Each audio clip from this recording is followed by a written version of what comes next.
India जो एक image देता है अपना कि जी हम एक बड़े ह्यूमन राइट्स के प्रोटेक्शन के लिए, लोगों के राइट्स के लिए हम स्टैंड करते हैं दुनिया में, वो आज ख़ुद ह्यूमन राइट्स की वायलेशन कर रहा है। और यासीन साहब को ना वकील है उनके पास, ना उनके पास कोई बोलने का राइट है, ना उनके पास कोई मिलने का राइट है।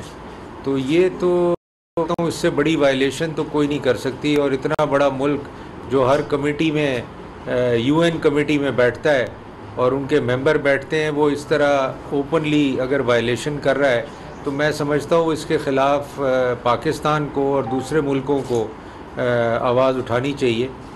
और दूसरा, जहाँ तक पार्लियामेंट का ताल्लुक़ है, सेनेट में और नेशनल असम्बली में आज हम रेजोल्यूशन लेके आएंगे यासीन मलिक साहब के लिए, ताकि इंडिया उनको उनके राइट्स दे, उनको उनके वकील को उनको एक्सेस दे, और जबरन उन पे अगर कोई सज़ा दी जाएगी तो ये केस, अगर कुलभूषण का केस जा सकता है इंटरनेशनल कोर्ट ऑफ जस्टिस में, तो ये भी केस पाकिस्तान लेके जा सकता है इंटरनेशनल कोर्ट ऑफ जस्टिस में।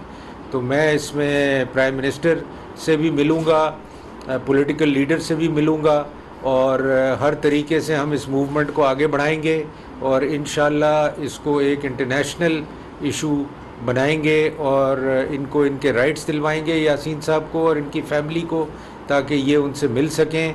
और जो भी इंडिया करने जा रहा है, जो भी इंडिया की कोशिश है कि कश्मीरियों को और कश्मीरी लीडर्स को हम इस तरह मार के कश्मीर में मूवमेंट ख़त्म करेंगे, ये उनकी बहुत बड़ी गलतफहमी है। ये सवाल ही पैदा नहीं होता कि ये होगा। और इंशाल्लाह कश्मीरियों को हम उनके राइट्स दिलवाएंगे और कश्मीर जो है वो इंडिपेंडेंट होगा। और इंशाल्लाह कश्मीरियों के साथ जो भी जुल्म किया जा रहा है उसके ख़िलाफ़ हम आवाज़ उठाएंगे और इंटरनेशनल फोरम्स पे जो भी हैं उस पर हम आवाज़ उठाएंगे।